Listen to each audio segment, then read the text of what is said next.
marami ang anak mo, di mo maalagaan ng husto. Magiging marumi sila at gusgusin.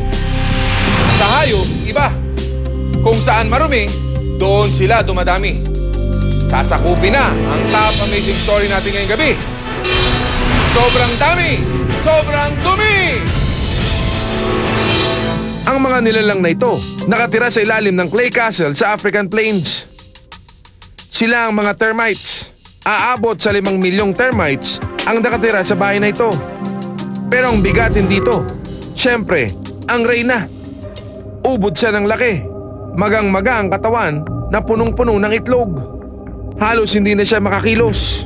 Hindi naman niya kailangan dahil pinagsisilbihan siya ng mga pinagkakatiwalaang alalay. Lahat ng gumagawa rito, mga anak niya. Nakikipag-usap siya sa pamamagitan ng pheromones chemical na inilalabas niya para malaman ng utos niya. Pinipigilan ng reyna ang mga anak na mangitlog. Siya lang ang may karapatan. Isipin niyo kung ganito ang ginagawa ng tao para makapagparami. Ang mga nanay natin ay 60 feet ang taas. Kaya niyang manganak kada 15 segundo. Kaya aabot ng 30,000 ang baby niya sa isang araw. Sa bilis at dami nito, mapupuno niya ang Araneta Coliseum sa isang iglap. Mantakin mo, ang isang syudad na may 5 milyon na tao, na iisa lang ang nanay. Tiyak, walang magliligawan. Walang magkakagustuhan dahil lahat ng makakasalubong mo, kapatid mo. Akala nyo ba, insekto lang ang kayang mabuhay ng ganyan sa syudad? Meron pang isa. Ito ang gamol na mole rat. Katulad ng termites, sa ilalim din sila ng lupa nakatira. Doon sila naguhukay ng lungga nila. Siya ang pinaka-reyna sa pabilisang magparami sa syudad. Si Queen Mole Rat. Kaya niyang manganak kada 3 buwan sa loob ng maraming dekada. Nagpapalahi siya sa panganay na anak na lalaki. At katulad ng termites, siya lang ang pwedeng manganak. Pinipigilan niya ang ibang babaeng daga na manganak. Kontrolado niya ang lahat ng mole rats. Pheromones din ang gamit ng komunikasyon nila.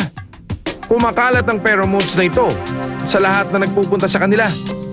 Pero hindi pa rin sila uubra sa pagiging breeder ng isang ito. Narito sa loob ng kwartong ito ang pinakamatindi talaga magparami. Hindi siya tao o reyna ng hayop, kundi isang parasite. Nasa loob sila ng katawan ng tao, ang tapeworm. Ang parasite na ito ang pinakamaraming manganak na nilalang sa balat ng mundo.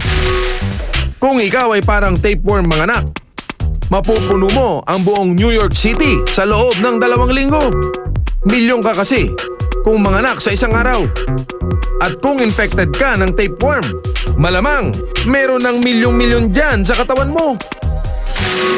Ang buhay ng tapeworm ay kailangan makain ng itlog niya ng ibang hayop. Kaya kapag nakakain ang tao ng hayop na may tapeworm, magkakaroon na rin tayo nun. Pero maliit ang tsansa na mangyari yun. Kaya naman naglalabas ng maraming itlog ang tapeworm dahil nagbabaka sakali siya na may isang itlog ang swertihing makapunta sa ibang bahay. Ang iba, dito bumabagsak sa National Parasite Collection sa Beltsville, Maryland. Ito ang Dipilobothrium. Ito ang pinakamalaking human parasite. Isa itong intestinal parasite na may haba ng 75 feet. Pwedeng hindi mo malaman na meron ka pala nito sa tiyan.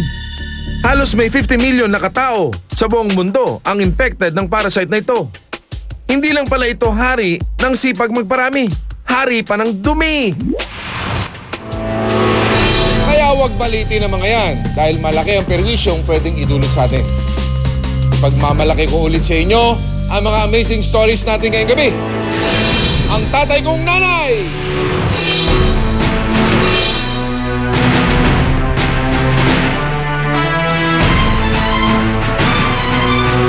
Tolong anak! Tolong mga anak!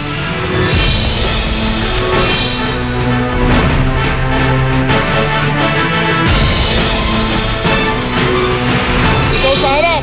Ako sa likod!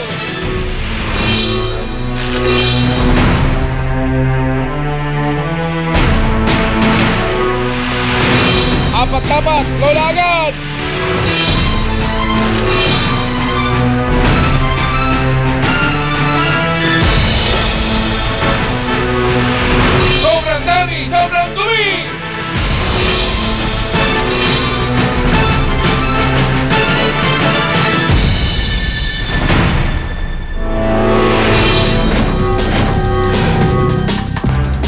Makita natin ang mga hayop.